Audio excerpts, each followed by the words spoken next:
es Clave por la 92.9 FM y radiolaclave.cl. Y aquí ya estamos con la Natalia Saavedra. Pero con ese ánimo, así como ya llegó, así No, es que lo que pasa es que tras micrófono estábamos conversando todo el debacle económico que me deprimió, pero espérate, de nuevo. Estamos con Natalia Saavedra para que nos va a contar todo lo que está pasando en materia económica. ¿Cómo estás, Natalia? Oye, yo decía, como siempre hay un chileno, como esa frase, como que es que quedamos mal, la conversación tras de pero siempre hay un chileno, pero era porque quería que partiéramos conversando lo que está pasando con Evergrande. Que es esta China gigante realmente de la construcción china, que por eso yo digo, siempre hay un chileno que el gobierno ya reconoció que si efectivamente se va a la quiebra, que están diciendo que está en una eventual cesación de pago, nos va a afectar. Claro, y nos entra el temor. Uno dice, ¿cómo de la China? El conflicto de una constructora en la China llega a Santiago de Chile para justo en la semana del cuarto retiro. No, más encima, como que tenemos el ánimo económico medio deprimido. Pero obviamente, para contextualizar un poco, esta es una constructora china efectivamente gigantesca. Para que tengan una idea, los negocios que esta constructora tiene son como de 300.000 millones de dólares, que es más o menos lo mismo que el PIB de Chile, imagínate. O sea, todo lo que genera nuestro país es lo que esta constructora, que es una empresa china, genera en sus negocios. Es más o menos el 2% del PIB chino. Ya es una empresa muy importante allá, que tiene más de 1.200 proyectos, ¿cierto?, de construcción en más de 280 ciudades. Y uno dice, bueno, pero a mí, ¿qué me podría importar, la verdad, que quiebre la constructora china? Bueno, el problema, fíjate, Luchito, es que en el fondo, con la quiebra de esta constructora, primero se genera un efecto contagio, un miedo en todos los mercados de, bueno, si quebró esta gigante, que era una empresa con espaldas, ¿cierto?, claro, con trayectoria, con horas, flujo, con empleados, con historia, ¿qué puede pasar con otras alrededor del mundo? Esa es la primera pregunta. Y la otra pregunta también es cómo puede afectar al sector de la construcción en China, que ya sabemos que nos compra cobre. Mucho cobre. Mucho cobre, y si se va a pique nos va a dejar de comprar tanto cobre. Eso es lo que dicen coloquialmente, lo estamos explicando, ¿cierto?, las autoridades acá. Ese es el impacto, el coletazo, además de ser un coletazo importante para el sector laboral de China. Exacto. Estamos hablando de que indirectamente más o menos son 3,8 millones de puestos de trabajo anuales que están girando alrededor de todas las operaciones de esta multinacional, de esta multigigante empresa. Claro, porque recordemos que esta cifra que dábamos, que la cantidad de facturación de esta empresa más o menos es parecida al PIB de todo nuestro país, de todo Chile. Sabemos además que China es tiene especial presencia en la propiedad de empresas, también en la propiedad de banco, y que la podría intervenir. O sea, la interviene y el mismo Estado la salva. Sí, el problema es que esto demoraría la recuperación o ralentizaría la recuperación de China, que, como insistimos, es un gran demandante de cobre chileno, y con eso uno dice, de allá hasta acá viajó en tiempo récord el coletazo que ya hoy día el ministro de Economía, Lucas Palacios, dice, nos preocupa, y los especialistas dicen nos preocupan porque además va a generar volatilidad en el precio del cobre, que era lo que nos estaba afirmando un poquito el chanchito. Bueno, el precio del cobre históricamente ha sido lo que manda en la economía chilena. Cualquier otra cosa que se diga, y esto es un poco fantasioso decir que los gobiernos en 4 años pueden producir cambios tan importantes como los ciclos del cobre. Finalmente, los ciclos del cobre son lo que son y es lo que mandan a la hora de pensar en la macroeconomía, y claro, si nos pegan ahí, nos pegan en el corazón. Nos pegan en el corazón de nuestra proyección económica. Oye, yo me acordaba de ese meme, que es como, no sé si lo han visto, que la es cara de Alberto Fernández. No. Que es como Homero Simpson, ¿ya?, diciendo, Diosito, ¿qué más quieres de mí? ¿Por qué ahora quebraron los chinos y nos vienen además a aguar el problema? Ya tenemos problemas de inflación, ya tenemos una proyección de bajo crecimiento para el próximo año, entonces como que nos estamos medio que deprimiendo económicamente, como estamos alegres todavía, estamos todavía con este Hanover, ¿cierto? Todavía queda IFE, todavía está esta posibilidad, como conversábamos, de un eventual cuarto retiro, que igual hay que reconocer que hay gente que cree que es justo y que también quiere que se apruebe, que está complicada la aprobación política, pero que hay gente que igual cree que es su legítimo derecho a quedarse finalmente con la mayor cantidad de fondos administrados por las AFP que pueda. Que estamos además en un momento, y ahí corrígeme tú con la información más dura, Francisca, pero estamos en un momento donde estamos en un contexto pre-aprobación del cuarto retiro. Sí. Y las negociaciones que se están llevando tras bambalinas son brutales en estas horas, día tras día, porque el gobierno ya presentó la ley corta, que viene a ser una especie de esta es mi propuesta para solucionar el tema de las pensiones, ahora que estamos discutiendo el cuarto retiro. Y por otro lado, se le está criticando al gobierno que, ¿por qué no lo presentó antes si estaba tan interesado en corregir las pensiones? Como que está todo guardado para esta semana clave para decidir cosas que van a terminar por afectar la economía. Y habíamos dicho que más circulante en relación a la oferta produce una inflación, y esto termina golpeando de todas maneras, sí o sí, al bolsillo. Claro, lo que pasa es que también es un juego súper macabro, Lucho. Ahí no sé si la Fran está por ahí escuchándonos, está en el más allá. Estoy. Es que la Nati no me escucha. Sí, este es un nuevo formato de programa. Ya viene la viene Fran. otro con tabla ouija. No se va a sentar acá, hologramísticamente la vamos a tener como el concierto de ABBA. Como así mismo, o el de Michael Jackson, o el de Tupac. Así va a aparecer la Fran Huerta acá. Pero es como hablar con Dios, ¿cachai? Sí. ¿No? Es como hablar con nuestro espíritu, nuestro consejero. Así que cualquier cosa que pase, Francisca Huerta, tú nos dices inmediatamente al oído. Oye, no, pero pregúntale. ¿Sabes qué, Lucho? Efectivamente es un tema complicado, porque sabéis que yo creo que hay dos cosas. Uno, que las personas de a pie, en el fondo, no les importa esta discusión, y con su justo derecho también no les importa lo que pasa en China. Y dicen, bueno, a mí que me importa, ahora tengo que además pagar la cuenta de los chinos, cuando en el fondo empieza esa recaudación fiscal a verse afectada por un eventual precio más bajo del cobre. Y también por el lado de la AFP siente que también le tienen que devolver un poquito la mano. Entonces, ¿cómo se llama? Me están tratando aquí. Es que la Fran te había hecho una pregunta y claro, yo pensé que no la habíamos... Claro. Pero termina de contarme eso para que le demos el espacio a que la Fran nos pregunte... No sentía las voces del Maya. Te decía, entonces, las personas de a pie también dicen, a mí qué me importa. Bueno, yo lo entiendo, ese derecho como ciudadano de reivindicación, de pensar ahora que además le van a estar echando la culpa a los chinos de que si nos deprimimos más económicamente. De todas maneras, Nati, yo te quería preguntar que, o sea, ver tu punto de vista respecto a cómo esto afecta también para el futuro, porque hemos visto que los candidatos presidenciales se han pronunciado al respecto, muchos tienen ahí su visión sobre este tema del cuarto retiro, de la ley corta. Entonces, ¿cómo tú lo ves desde una perspectiva política, vinculado por supuesto a la economía? Mira, yo creo que hay una cosa cierta y una cosa quizás también de esta como no creer. ¿Tú te acuerdas? ¿Ustedes se acuerdan cuando al principio de los retiros dijeron que se iba a quemar Chile? Hubo varias frases desafortunadas respecto a lo que iba a generar este eventual bonanza. Entonces también es como que la gente no cree, porque es como el cuento de Pedrito el Lobo. Como va a haber una debacle, y llegó el primer retiro y no hubo tal debacle. Va a haber una debacle, segundo retiro no hubo, y el gobierno se adelanta también en el fondo para no salir trasquilado. Tercer retiro, ahora sí viene el tsunami, ahora se acabó el acabó ese mundo. Y no sucede, ahora sí estamos viendo algún efecto, que es el tema inflacionario, claro. Pero todavía siendo un poco displicentes también en esta cosa que decimos, que es como decir, bueno, gasto también porque me lo merezco. Tengo un Estado que al fin se hace cargo un poquito de mí, porque el resto de los años me dejó botado. Estuve abandonado, por eso hubo un estallido social. Hay un sentimiento de autorreparación. Es como, si ya no me lo reparaste antes, aunque me quede sin pensión, esa plata la necesito ahora y me lo merezco. Y después me vas a tener que resolver igual el problema de la pensión. Esa es la actitud. Pero además yo creo que un sentido de propiedad que está muy arraigado también en la historia de Chile, que es el sentido de la propiedad privada, de decir, ¿por qué algo que es mío, cierto? Tenemos muy arraigado ese sentido de propiedad en Chile. Tú vas a administrarlo y no me vas a permitir acceso a eso. Entonces, si esto es mío, pásamelo. Yo a mi criterio veré qué es lo que hago con esto o qué es lo que no hago. Ahora, en general, las experiencias de administración o entrega total de fondos como en Perú no han sido muy exitosas. Sabemos, lo hemos conversado acá, que no somos muy buenos para administrar ni ahorro. Es que ¿sabes lo que pasa? También en Chile hay una deuda importante con la educación financiera.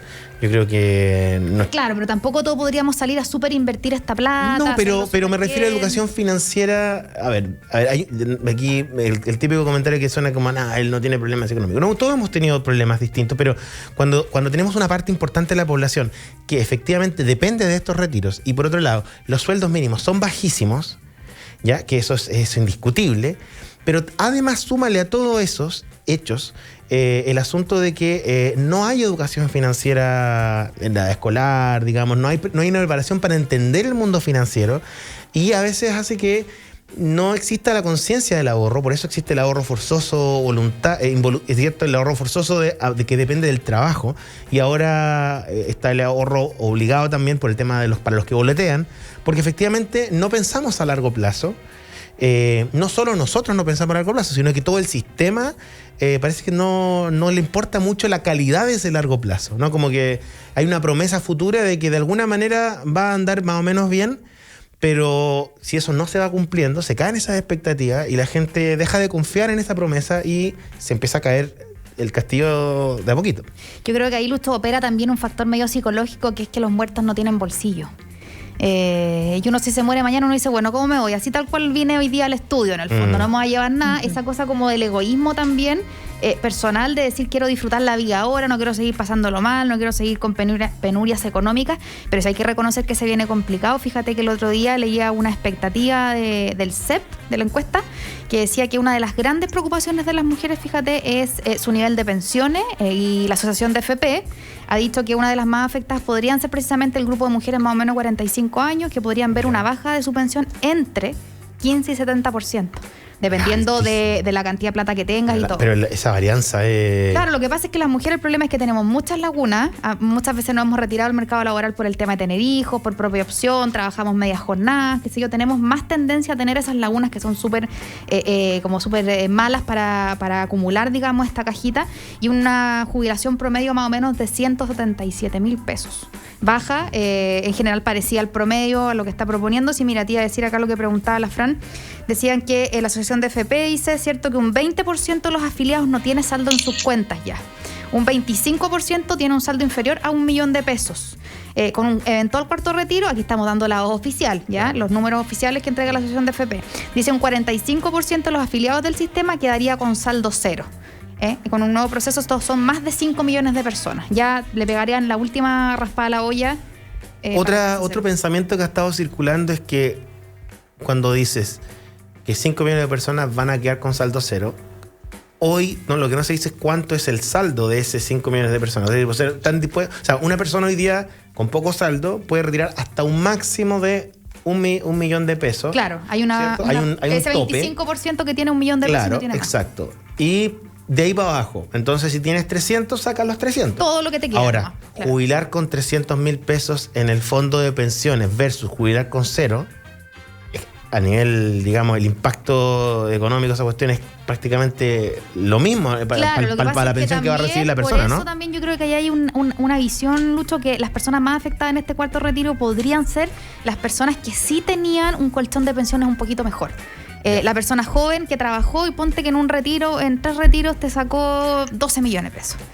Le pegó un palo. Hizo 3, 4 y 4, una cosa así. Que había trabajado, a lo mejor tiene, 45 años, trabajó de los 25 años, tuvo una pega más o menos estable, siempre trabajó con contrato, qué sé yo, a lo mejor ganaba. Y después de esa edad no va a encontrar el mismo tipo de trabajo, el mismo volumen de ingresos. No va a tener a lo mejor el tiempo de hacer su recuperación o finalmente va a sentir un detrimento de la pensión muy importante.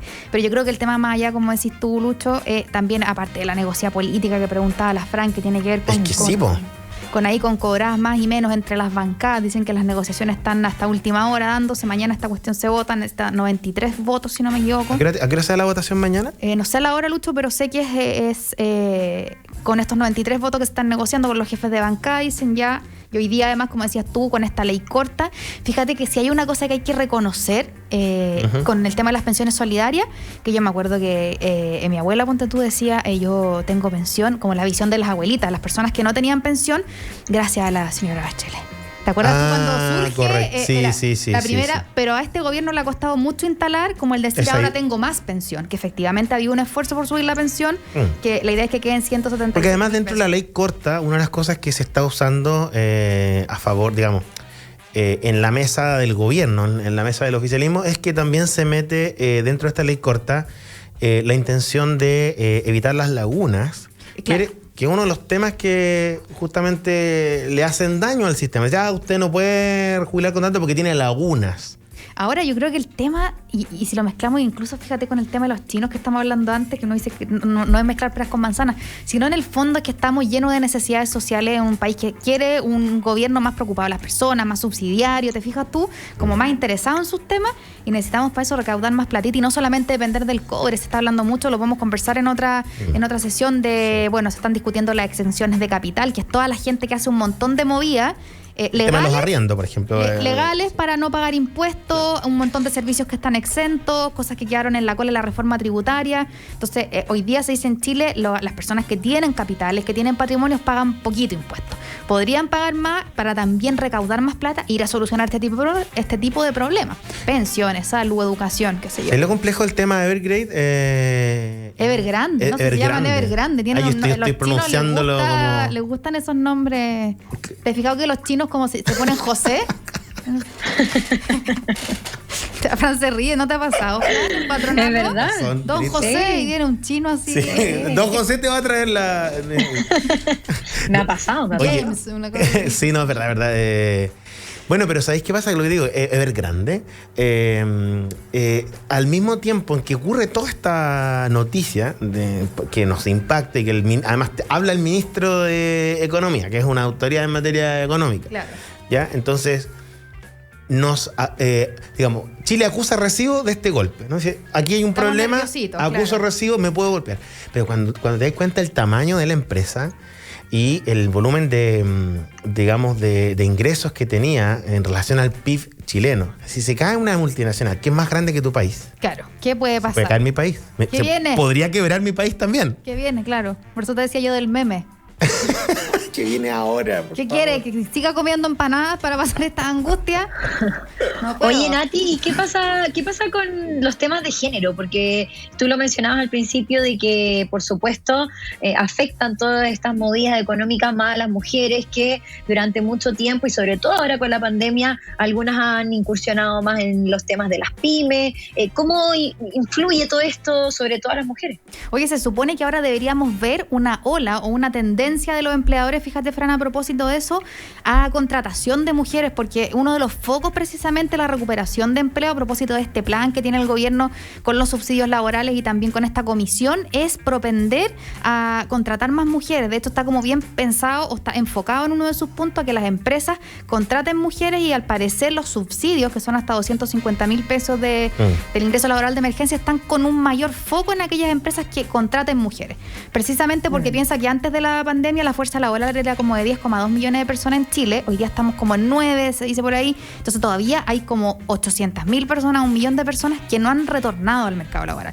Y muchas de ellas son mujeres que también se enfrentaron, se reencontraron con sus familias, se dieron cuenta que no querían las condiciones laborales a las que se estaban enfrentando, que se independizaron, como dice la Fran, y que hoy día también en el fondo van a tener menos plata en la FP, ¿cierto? Porque también optaron a lo mejor por emprender, y son estas mujeres que tienen esta brecha de 39% menos que las jubilaciones del hombre. Si la jubilación ya es mala, la mujer además queda más abajo. Muy golpeado. Y no hay que olvidarse de los datos duros, como dicen los especialistas en economía, el dato duro. No hay que olvidarse que gran parte de la microeconomía o de la economía del hogar en muchas, no pocas, familias chilenas provienen de la mujer, de ingresos informales. El caso de la abuelita que mantiene digamos, todavía su casa y que sus hijos o sus hijas viven con ella, y mientras sus hijas trabajan, la abuelita cuida a los nietos en su propia casa, y eso es una situación muy, pero muy regular en nuestro país. Exacto, y además la otra vez conversábamos con la Fran acá de un informe, fíjate, que había hecho Deloitte con propuestas o sugerencias un poco para reintegrar masa importante de gente al mercado laboral, y una de ellas, fíjate, era que las mujeres, no solamente por los hijos, necesitan un sistema nacional de cuidado, también por las personas, por ejemplo, mayores que cuidan, lo que dices tú. O sea, se hacen cargo de otras cosas que para integrarse al mercado laboral son consideradas como más conflictivas. Ya que era lo que conversábamos aquí una vez, Frank, que de repente igual como que te echan el ojo si estará esta niña con ganas de tener... Terrible que pase eso. Y pasa. O sea, te digo que pasa. Sí. A todas nos ha pasado alguna vez que, no estará embarazada, que una cosa como muy... uno tiene que de repente... te estoy hablando en el año 2021. Yo creo que todos conocemos a alguien que le ha sucedido o nos ha sucedido. Entonces también hay una autocensura de las mujeres porque en el fondo no sabe cómo hacerse cargo de todo este tema. Entonces aquí yo creo que estamos, fíjate, y todo lo que hemos ido conversando, ya creo que ya llevamos como un mes acá en la radio, nos damos cuenta que necesitamos debatir cosas más profundas, nos vamos como en una ola, estamos como vibrando alto hoy día. Sí, de todas maneras. Vamos a ver si también los candidatos tocan este tipo de temas en los debates que se vienen. Fran, lo dijo, como tú bien mencionas, el ministro de Hacienda, que entre medio de toda esta cosa dijo, oye, ya, pues hablemos de crecimiento económico. Y yo creo que tiene un punto. ¿Ya? Sí. Como hablemos, y en los debates, como decís tú, Fran, que se vienen en tele, preguntarle un poquito más por este tema, porque siempre dicen, no, es que vamos a propender a ser un país potencia agroalimentaria. Ya, pero oye, y entrando en la cocina chica, digamos, o cuando uno se va a tomar un cafecito, acompáñame a un puchito así para comentar algunas cosas.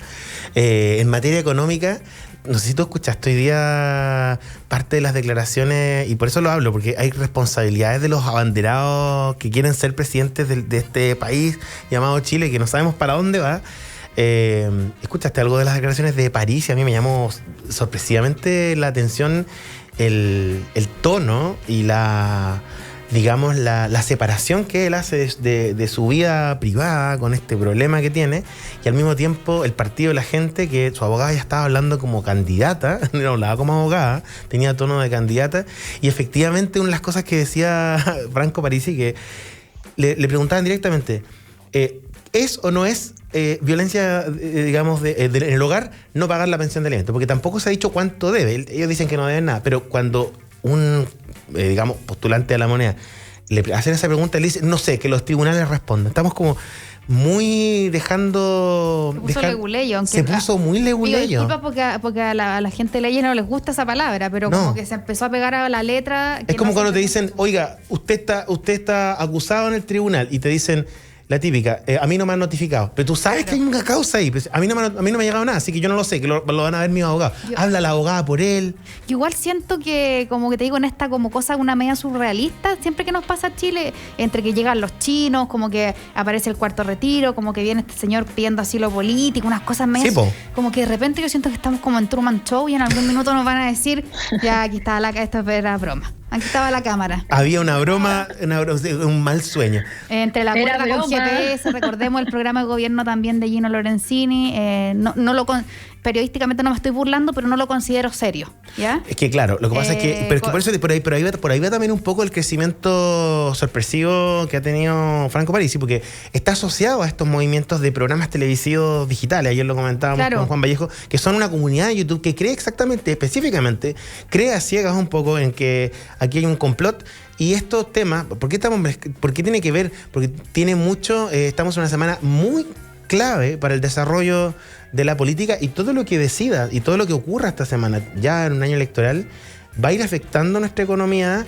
Y nos va a ir golpeando el bolsillo. A la larga o a la corta, sí o sí nos va a golpear. Bueno, ahí el consejo, yo creo, Luchito y Fran, también es siempre tratar de tener todavía ese poquito ADN de confianza en algunas instituciones. Lo hemos comentado acá, para opinar de repente. Oye, es tan fácil hacer el Google y salir un poco el resultado uno que es el Wikipedia, ¿cierto? Sabemos que el primero que nos aparece, quizás dos más abajo nos aparece la fuente oficial, al menos para hacernos nuestra propia opinión. Porque ¿qué es lo que nos pasa? Como estamos tan sobrepasados de tiempo, de repente tenemos tan poquito tiempo para el ocio también en una sociedad como Chile que trabaja muchas horas al día. ¿Qué hacemos? Nos metemos al canal de YouTube, escuchamos a Perico que abajo dice de quién es el canal, que puede ser, yo me senté en mi casa, en la cocina, sin leer nada y repetí cualquier cosa. Y se va generando como este juego del teléfono cuando uno era chico, que uno va repitiendo lo que queda nomás. Por ejemplo, por decir, te roban. Entonces eso lo vais repitiendo, ¿cierto? Yo me imagino que psicológicamente tiene cierto discurso, hay ciertos discursos que generan más impacto, ¿cierto? El Estado, la prensa miente, o hay cosas que uno le van quedando lamentablemente en este discurso, pero yo creo que ahí lo más responsable, chiquillo, es un llamado también, un autollamado a informarnos por las fuentes oficiales, leer todo lo posible, ver este canal, pero ver otros más, ver la BBC también, ver a TVN, ver a Televisión, ver un canal independiente, para poder formarte tu propia opinión lo más informada posible. Y ahí tú decir, ¿sabéis que realmente voy con Parisi, o quiero mi cuerda con GPS, o quiero ir con Boric a un crecimiento económico inclusivo, o quiero mantenerme quizás con lo más tradicional con Sister porque lo apoyan los empresarios? Tener más conciencia de la decisión que estáis tomando. Ya nos vamos a tener que ir metiendo en las propuestas económicas de los candidatos presidenciales para que las vayamos. No afecta, pero yo creo que afecta sí, muchísimo. En el fondo. Afecta muchísimo lo que te digan respecto en materia económica. A veces pasa muy, muy por debajo, porque están por encima las propuestas que suenan bonitos. Pero alguien tiene que decirte cuánto te va a costar lo que te estoy prometiendo. Y si tú votas por mí, alguien lo va a pagar. Y esa digamos, conversación deberíamos tenerla pronto, en los próximos días, mientras nos vamos acercando y vamos Oye, entendiendo la Luchito, propuesta. y estaría interesante también ver qué pasa con el equipo de campaña de cada candidato, porque de repente ellos mismos no lo manejan y por supuesto tienen que dominar un montón de datos, ahí la Nati lo sabe más que nadie, pero ver quiénes son las personas que están a cargo de este tipo de temas y que supuestamente estarían a cargo en la campaña. Yo creo Miren, que les voy a traer, son muchos los asesores, Fran, bueno, se han ido filtrando también, uniendo, saliendo algunos más extremistas de ciertos equipos, se han ido como ordenando un poquito los roles, pero me comprometo la otra semana les voy a traer como el álbum, el mapa, para que hablemos un poquito quiénes son los asesores económicos, de qué universidades vienen, de qué tendencias son, para que saquemos la lana. Eso es muy importante entenderlo, así despejamos dudas y nos metemos. Porque también en el fondo, dime de dónde vienes y te diré, no, ¿cómo es ese dicho? Yo siempre dime con quién te juntas y te diré quién eres. No, tampoco es así. Dime de dónde vienes y te diré quién eres. Dime quién eres y te diré con quién te juntas. No, sí, hay un dime con quién te juntas y te diré quién eres. No, yo creo que no, pero algo ya entendieron el sentido. Eso me decían a mí. Ahora lo que yo exijo, y ya plancha nacional, es que nos vayamos a ir de este gobierno sin ley de salacuna universal, las mujeres. Ah, sí, es verdad. Hay como esas promesas que dices tú que de repente hay que anotar ahí. A mí, por ejemplo, esa me quedó porque sentía que impactaba en la vida de personas, absolutamente, pues, de mujeres de toda orden, de toda clase social, etcétera. Y ponte tú, siento que nos vamos a ir y nadie le pide explicaciones a los políticos por lo que votó, por qué nos quedamos así. ¿Y por qué nos quedamos sin ese proyecto? ¿Por qué dejó de ser prioridad? Hoy día, otras cosas que estamos adelantando, ya se votó se rechazó el veto presidencial al kinder obligatorio, un tema que se está en pleno desarrollo. Sí. Y montones de cosas que nos vamos quedando. Ya no queda nada para terminar el año y ya lo que no se hizo, no se hizo. Exacto. Y el que venga lo va a tener que resolver y eso es lo que a mí me preocupa, las promesas sin responsabilidad. Yo creo que todos nos acordamos de alguna, así como alguna que a lo mejor haya sido como más oreja para ti, por ejemplo, si a lo mejor ahora la salva de reforma tributaria y después no hay una que le queda pega. A mí me pasó con esa ley particular que sentí que por voluntades políticas y privadas se quedó ahí en la hoja, que hubiera sido beneficioso para todo el sistema económico. Todos los expertos lo dicen. Entonces ahí hay cosillas que de repente, y reitero ese llamado a que busquemos un ratito en Google, así 5 minutos al día, 10 minutos al día del tema que queremos aprender. No es tan difícil encontrar esa info para poder opinar con opinión y no de repente hacer orejeo de gente que habla un poquito de cabezas de pescado. Eso, aquí, bueno, gracias Natalia, me quedó clarísimo. Gracias, Nati. Y el consejo nada más, de verdad que no somos personas que sabemos, solo somos personas con internet, pero hay que buscar y hay que informarse. Claro. No hay que saberlo todo, hay que tener el teléfono del que sabe y si lo tiene, llámelo y aprenda y estudia. Y si no, pregunte, porque ese es el mensaje de hoy. Son las 5:34. Gracias Natalia por traernos estos temas. Como las 5. Son las 6:34. Mire, ya estoy de 1983. Es que estuve viendo Back to the Future el fin de semana, así que me quedaron las fechas todas dando vueltas. Gracias, Natalia. Un abrazo para ti. Nosotros nos encontramos con la Natalia la próxima semana y contigo al regreso de esta tanda. Chao, chao.